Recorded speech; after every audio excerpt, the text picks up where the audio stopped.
Praise the Lord. आप सभी को जय मसीह की। आज हम लोग परमेश्वर के वचन से फिर सीखेंगे। मैं आशा करती हूँ कि आप लोग बहुत अच्छे से होंगे। परमेश्वर आपके साथ में है और आज हम लोग परमेश्वर के वचन से फिर सीखेंगे। आज हम लोग देखेंगे परमेश्वर के वचन से कि परमेश्वर हमको संकट से निकाल लेंगे। हम अगर परमेश्वर पर विश्वास करते हैं, उसके वचन पर विश्वास करते हैं, उसकी सामर्थ्य पर विश्वास करते हैं, तो परमेश्वर आज आपको उन संकटों से निकाल लेगा जो संकट आपके जीवन में है। पहले हम परमेश्वर के वचन से सीखेंगे कि हम संकट से कैसे बाहर आएंगे। जब हम परमेश्वर का वचन सीखेंगे तब हम निश्चय ही उस संकट से बाहर आ जाएंगे, क्योंकि जब हम परमेश्वर का वचन सीखते हैं और सुनते हैं तो हमारे अंदर और विश्वास बढ़ता जाता है और हम विश्वास में मजबूत होते जाते हैं और संदेह हमारे जीवन से चला जाता है। तो ऐसे ही हम देखेंगे परमेश्वर के वचन में लिखा है, भजन संहिता 91 उसका 15 वर्ष कहता है, जब वह मुझको पुकारे तब मैं उसकी सुनूंगा और संकट में मैं उसके संग रहूंगा, मैं उसको बचा कर उसकी महिमा बढ़ाऊंगा। यहाँ परमेश्वर का वचन कहता है कि जब आप संकट में परमेश्वर को पुकारेंगे तो वो आपकी सुन लेगा। जब आप संकट में होंगे, आप परमेश्वर को पुकारेंगे तो वो सुन लेगा। कभी कभी हम लोग ऐसा सोचते हैं, प्रार्थना करते हैं और ऐसा लगता है कि परमेश्वर नहीं सुन रहे हैं, लेकिन परमेश्वर का वचन कहता है कि वो सुन लेंगे। वो सुनते हैं, उनकी आंखें सदा अपने लोगों पर लगी रहती हैं जो परमेश्वर पर विश्वास करते हैं। तो इसलिए परमेश्वर का वचन कहता है कि जब आप संकट में अपने सच्चे मन से, पूरे मन से, पूरी बुद्धि, पूरे प्राण से जब परमेश्वर को आप पुकारेंगे तो परमेश्वर आपकी सुन लेगा और संकट में मैं उसके संग रहूँगा। जब आपके जीवन में संकट होगा तो आप सोचेंगे कि कोई मेरे साथ नहीं है, लेकिन परमेश्वर कहता है कि मैं तुम्हारे साथ रहूँगा। परमेश्वर आपको संकट में छोड़ता नहीं है, परमेश्वर आपके साथ होता है। लेकिन हम लोग सोचते हैं कि अरे हम तो अकेले इस संकट में पड़े हुए हैं, परमेश्वर हमारी प्रार्थना को नहीं सुन रहे हैं। लेकिन नहीं, परमेश्वर हमारी प्रार्थना को सुन रहे हैं और एक समय ऐसा आता है कि परमेश्वर उस संकट से हमें बाहर निकाल लेते हैं।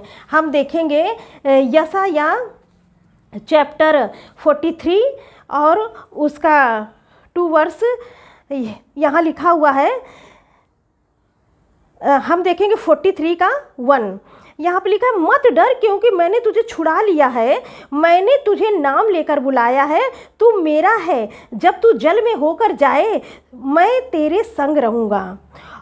परमेश्वर का वचन कहता है कि जब तू जल में होकर के जाएगा तब मैं तेरे संग रहूँगा। पहले परमेश्वर संग रहता था, अब परमेश्वर हमारे अंदर ही आकर रहने लगा। तो जब परमेश्वर पुराने नियम में संग रहता था, अब परमेश्वर खुद उतर आया और अपने आत्मा हमारे अंदर डाल दिया। अब परमेश्वर हम में रहने लगा, सदा हम में रहने लगा और संकट में वो हमारे अंदर रहता है और हमको बचाता है संकट से।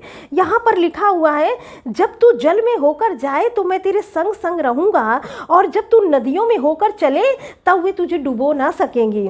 नदियाँ आपको डुबो नहीं सकेंगी। हम जैसे पुराने नियम में आते हैं तो देखते हैं कि मूसा कैसे लाल समुद्र के ऊपर और सारी इजरायली सेना चल रही थी। तो उस समय वो संकट में थे, पीछे फिरौन की सेना थी, आगे लाल सागर था और उसमें वो डूबकर मर सकते थे। वे बहुत बड़ी समस्या थी। पानी में कोई चल नहीं सकता जब तक परमेश्वर की सामर्थ्य ना हो, परमेश्वर का जीवन उसमें ना हो, परमेश्वर के वचन में वो व्यक्ति चलता ना हो। तो यहाँ पर हम देखेंगे कि कैसे मूसा और इजरायली लोग उस पानी पर चले। तो ये कैसे हुआ? परमेश्वर उनके संग संग था, परमेश्वर उनके साथ था, परमेश्वर उनको चलने की सामर्थ्य दिया उस जल पर और वो लोग कैसे, उन लोग निकल गए, उस संकट से बाहर निकल गए। और वचन में लिखा है कि जब मिस्री भी ऐसा करने के लिए सोचे तो वो सब डूब मरे, है ना। तो परमेश्वर ने कहा, आज तुम जो देख रहे हो मिस्रियों को फिर कभी ना देखोगे। जो आज संकट आप देख रहे हो ना, वो कभी फिर ना देखोगे। वो संकट आपके जीवन से हमेशा के लिए चला जाएगा। परमेश्वर का वचन ये बताता है। और यहाँ पर लिखा है, जब तू आग में चले तब तुझे आँच ना लगेगी और उसकी लौ तुझे जला न सकेगी।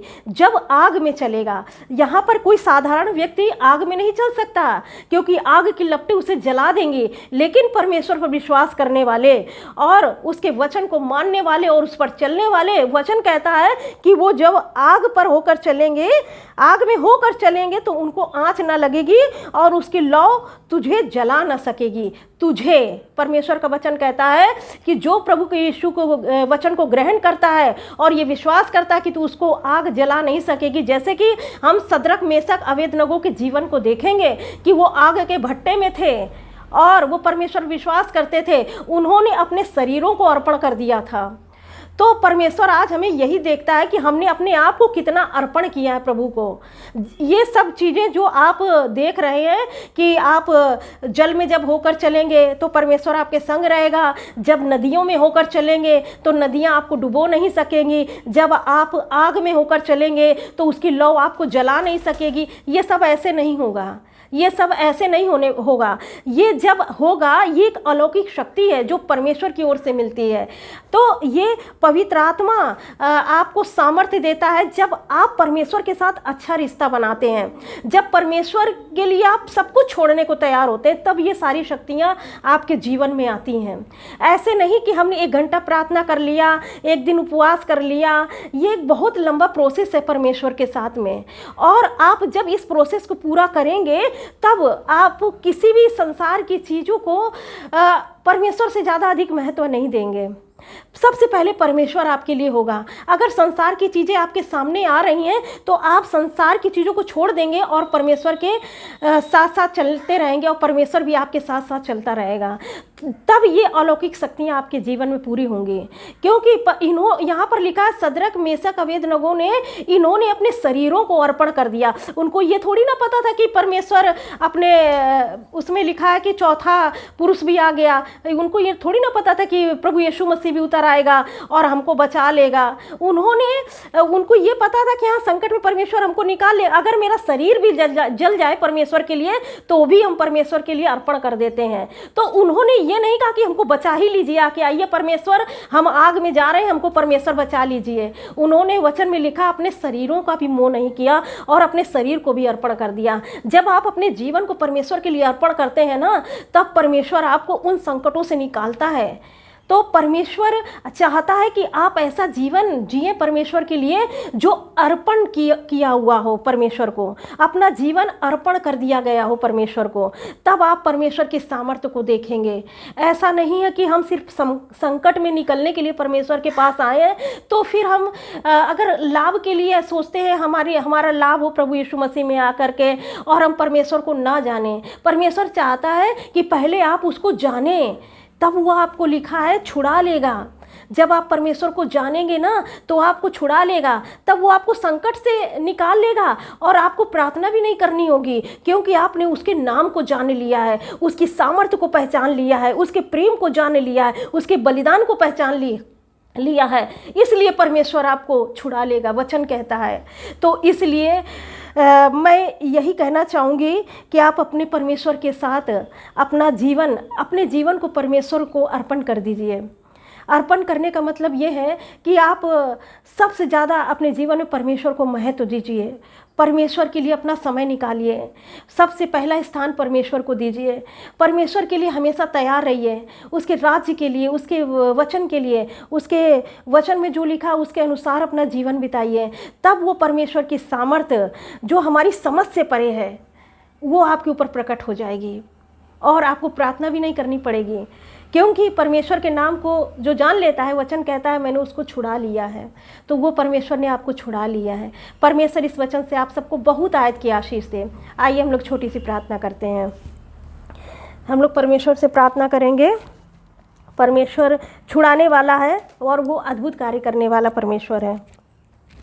धन्यवाद धन्यवाद मेरे सर्वशक्तिमान जीवित पिता परमेश्वर, राजाओं के राजा, प्रभुओं के प्रभु।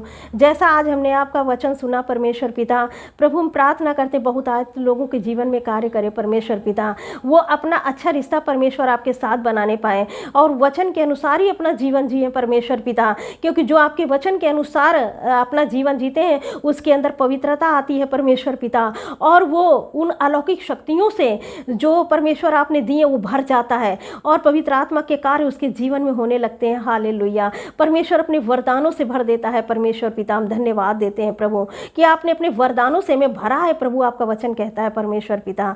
हालेलुया परमेश्वर पिता, आज का वचन जो सुना गया है परमेश्वर पिता, बहुत सारे लोग आशीष पाएं और वो संकट जो उनके जीवन में है उस संकट से वो बाहर आ जाएं प्रभु, और अपना रिश्ता प्रभु आपके साथ अच्छा बनाने पाए प्रभु। हम धन्यवाद देते हैं मेरे पिता परमेश्वर। जितने लोग प्रभु संकट को झेल रहे हैं, मैं प्रार्थना करती हूँ आज उस संकट से प्रभु निकल आए, जैसा कि उन्होंने वचन से सुना परमेश्वर पिता, आप उनके जीवन में काम करें और वो वचन परमेश्वर पिता उनके लिए बहुत आयत की आशीष का कारण बने प्रभु।